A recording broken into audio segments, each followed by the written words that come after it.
দিবে, কিন্তু এখন নিয়মের মধ্যে তো কিছু শুরু থেকে আমি ছোটবেলা থেকে পিছনে যারা আছে আমার সবগুলো বড় আমার জুনিয়রদের আমি ছোটবেলা থেকে দেখেছি এদের মানে মানুষের নিয়ে কাজ করার জন্য একটা যে প্রচেষ্টা এটা অনেক দিন ধরে ওনারা করতে পারতেছে। আলহামদুলিল্লাহ, আমরা সবাই দোয়া করবো। এই পর্যায়ে মৌলিক অধিকার সাহায্য সংস্থার সভাপতি রায়হান হোসেন কিছু বক্তব্য রাখার জন্য আকারে ডাইরেক্ট চণ্ডীপুর নিয়ে আসেন, জানে তো নিয়ে আসলে ভালো হয়। এখানে উপস্থিত শ্রদ্ধেয় আমার বাবা, চাচা, বড় ভাই বা আমার অন্যান্য বন্ধু বান্ধবের ব্যাপারে আসছে এবং উপস্থিত সম্মানিত উপস্থিত আপনাদের কি বলবো আসলে বুঝতেছি না, কারণ সম্মানিত শুধু বলবো না সদস্য বলবো। আপনারা আমাদের এই প্রতিষ্ঠানের গর্ব হলেন আপনারা, আমরা না। মৌলিক অধিকার সাহায্য সংস্থা MOSS এটা প্রতিষ্ঠা লাভ করছে, আমার বন্ধু বলেছে 2021 সাল। আমরা কয়েকজন বন্ধু মিলে এটা প্রতিষ্ঠা করছি, একেবারে নন প্রফিটেবল, শুধু মানুষকে সাহায্য করার উদ্দেশ্যে। কিভাবে সাহায্য করব? আমাদের এরকম মানে চিন্তা ভাবনা ছিল যে আমরা নিজেরাই চাঁদা দিব মাসিক আকারে, অথবা 6 মাস পর অথবা 1 বছর পর নিজেরাই চাঁদা দিব, দিয়ে এখান থেকে লোকদের হেল্প করবো। কীরকম লোকদের হেল্প করবো? আমাদের চিন্তা ভাবনা ছিল যে বৃদ্ধ বাবাগুলো, যে বৃদ্ধ মাগুলোকে ওই বাবা মার সন্তানেরা দেখে না, যে বৃদ্ধ মাগুলোকে তার সন্তানেরা দেখে না, এক মুঠো ভাত তুলে দেয় না, আমরা শুধু তাদের সাহায্য করবো। এই জন্য এই কল্পনা থেকে মূলত এটা উৎপত্তি হয়েছিল। পরবর্তীতে আমরা চিন্তা করলাম যে আমরা তাহলে যারা অসুস্থ তাদের সাহায্য করি, এই অসুস্থ রোগীর দিকে আসলাম। এরপরে চিন্তা করলাম যে আমরা যেহেতু পারতেছি না, আমাদের আয় সংকীর্ণ, আমরা কিন্তু এখানে যারা আছি আমরা বড় বড় পদে কেউ চাকরি করি, খুব সংকীর্ণ ছোট পদে চাকরি করি। আমাদের থেকে অনেক বড় বড় পদে অনেক বড় বড় লোক আমাদের গ্রামে আছে, আপনাদের গ্রামে আছে। এখন আল্লাহ তাদের দেওয়ার তৌফিক দান করুক। আমরা এজন্য বলতেছি, আমরা বড় চাকরি করি না, আমাদের ফ্যামিলিগুলো মিডিল ক্লাস, আমাদের ফ্যামিলিগুলো বড় না, কিন্তু আমরা চেষ্টা করতেছি। আমরা যেভাবে ঈদ পালন করতেছি, ঈদের দিন আমরা যা খাবো আপনাদেরও তা খাওয়ানোর চেষ্টা করতেছি। আমরা যেভাবে খুশি থাকবো আপনারাও যেন খুশি থাকবেন। এই জন্য করলাম কি, তৃতীয় দফায় করলাম যে আমরা ঈদের সময় কি করব, সেমাই চিনি বিতরণ করব অসহায় মানুষদের মাঝে। আমি বলবো না গরিব ফকির মিসকিন, আমি বলবো না অসহায়। কেন অসহায়?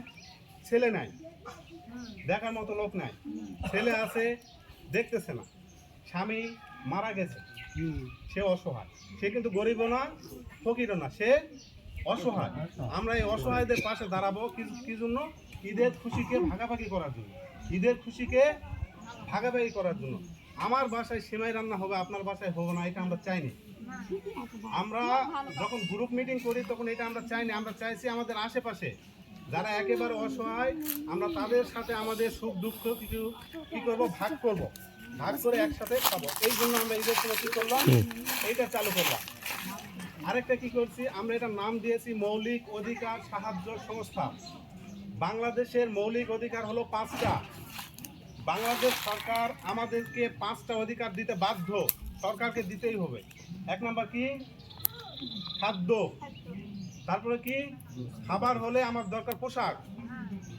পেটে খাবার না থাকলে পোশাকের দরকার নেই, আমার খাবার দরকার। খাবার হয়ে গেছে, কি দরকার? পোশাক। খাদ্য বস্ত্র। আমার যদি কাপড় হয়ে যায় তখন আমার কি দরকার? একটু থাকার জন্য একটা বাসস্থান দরকার। 3 নাম্বারটা এগুলো সবগুলো দিবে সরকার। খাদ্য দিবে, বস্ত্র দিবে, বাসস্থান দিবে। এরপর দিবে কি? শিক্ষার ব্যবস্থা করবে সরকার, ব্যবস্থা বিনা পয়সায় শিক্ষার ব্যবস্থা করবে।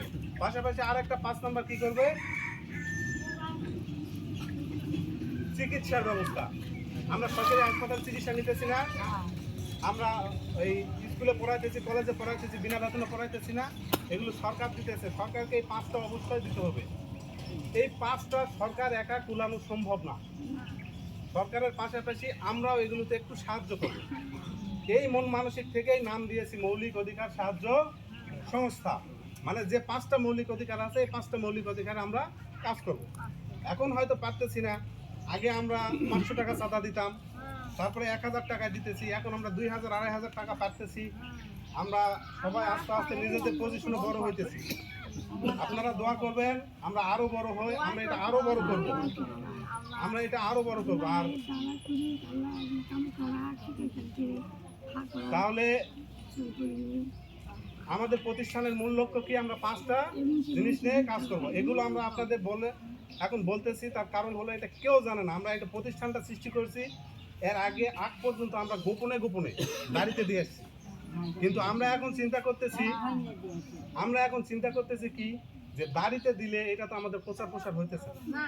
একটা কথা আছে, প্রচারেই প্রসার, যত প্রচার হবে ততই প্রসার হবে। এই জন্য টিভিতে দেখেন বিজ্ঞাপন দেয়, কোটি কোটি টাকা খরচ করে বিজ্ঞাপন দিতেছে, লাক্সের বিজ্ঞাপন, পেপসোডেন্টের বিজ্ঞাপন, এগুলো বিজ্ঞাপন দিতেছে কি জন্য, আমরা যেন জানি, জানলেই কিনবো। আমাদের প্রতিষ্ঠানটা সবাই যদি জানে, তাহলে আমাদের প্রতিষ্ঠানে হয়তো আরো কেউ দান করতে পারে। আমি একটু বক্তব্য লম্বা করতেছি, কারণ আমার পরে আর একজন সম্মানিত লোক বক্তব্য দিয়ে সংক্ষিপ্ত বক্তব্য দিয়ে শেষ করবে। এই জন্য আমরা একটু প্রচার করতেছি, কারণ আমাদের ডোনেশন দরকার। আমরা প্রথমবারে 30টা দিতে পারছিলাম, পরবর্তীবারে 50টা, এরপর থেকে 80টা করে দিতেছি। আমরা 80টার উপর পারতেছি না, আমাদের টাকা 80টায় গিয়ে আটকে যাইতেছে, কারণ বারবার আমরা টাকার অ্যামাউন্ট বাড়াইতেছি কিন্তু জিনিসের দাম বেড়ে যাইতেছে। আমরা 80-র উপর উঠতে পারতেছি না, 80টা প্যাকেট করতে পারতেছি। আমরা যদি এটা প্রচার করতে পারি, তাহলে এখানে আরো হয়তো কেউ সমাজের বিত্তবান লোকেরা আছে, বিবেকবান লোকেরা আছে, তারা আমাদের সাহায্য করবে। যে রোজার সময় আমাদের ছেলেরা, আমার ভাতিজা, আমার ভাই, এরা গরিব দুঃখীদের সাথে আনন্দ ভাগ করে ঈদ উদযাপন করে, তাহলে আমরা এখানে কিছু দান করি। এই উদ্দেশ্যে আমরা এই আয়োজনটা করছি, অন্য কোনো উদ্দেশ্য না। আমরা এখানে আপনাদের ছোট করার উদ্দেশ্যে না। আমি আবারও বলতেছি, আমার দোস্ত বলেছে, আমি আবারও বলতেছি, আমরা আন্তরিকভাবে দুঃখিত আপনাদের বসিয়ে রাখার জন্য, এবং আন্তরিকভাবে দুঃখিত এরকম ভাবে দেওয়ার জন্য। কারণ হলো আমরা দিব গোপনে, কিন্তু আমরা এরকম দিতেছি আমরা যেন ভবিষ্যতে আরো বেশি দিতে পারি। কারণ আমাদের যদি কেউ 2000 টাকা দাম দেয়, 2000 টাকা আমরা 4টা প্যাকেট করতে পারবো, আরো দিতে পারি, আরো গরিব দুঃখীর পাশে যেন দাঁড়াতে পারি। এই জন্য আমরা করতেছি কি, এরকম প্রচার প্রসারের জন্য এই আয়োজনটা করছি। আপনারা কেউ মনে কষ্ট নেবেন না যে আমরা আমাদের মানুষের লোক 2 টাকা দিবে সবার সামনে আমাদের দিতেছে। এই জন্য আমরা আন্তরিকভাবে দুঃখিত। এই মৌলিক অধিকার সাহায্য সংস্থার প্রতিটি সদস্যর কাছ থেকে আমরা দুঃখ প্রকাশ করতেছি আপনাদের কষ্ট দেওয়ার জন্য।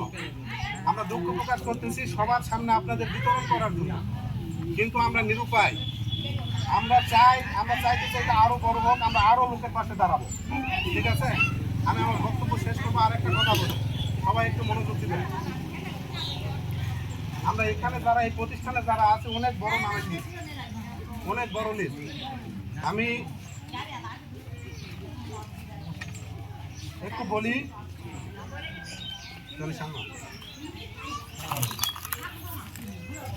শ্রীপুর থেকে কে কে আসছেন? হাত তোলা লাগবে না, হাত তোলা লাগবে না। শ্রীপুর থেকে যারা আসছেন আমি বলি, শ্রীপুর থেকে টাকা দিয়েছে সোহানুকে ছিলেন, ওই যে কাকার ছেলে, আমাদের সংগঠনের লোক, শ্রীপুরের লোকেরা। ঠিক আছে,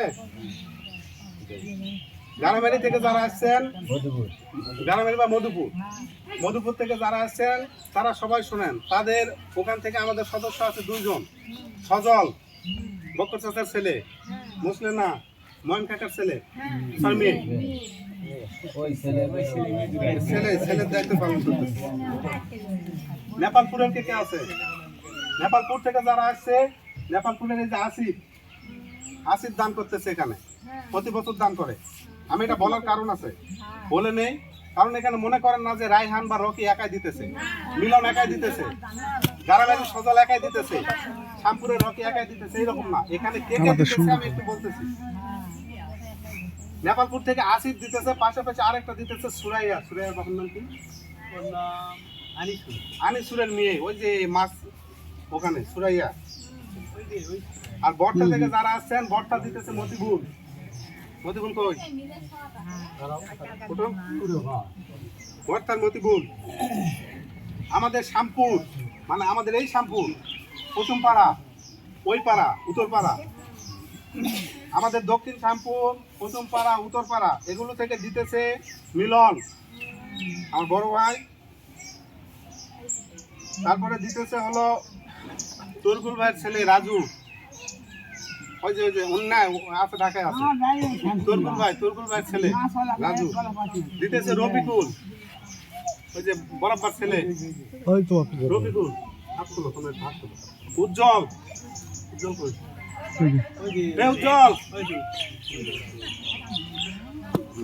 উজ্জ্বল এগুলো হলো আমাদের, আমরা যে কয়টা গ্রামে দিতেছি এই কয়টা গ্রামের জন্য আমি এই কয়টার নাম বললাম, কিন্তু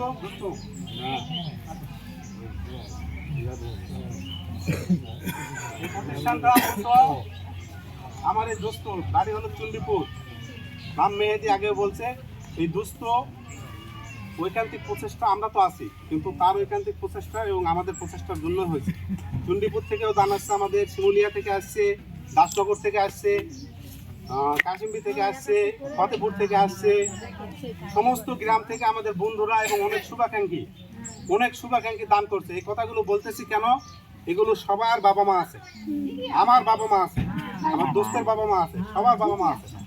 আমাদের পাশাপাশি আমাদের সবার বাবা মার জন্য আপনাদের কাছে খাস দিলে দোয়া আছে, এই জন্য আমি নামগুলো বললাম।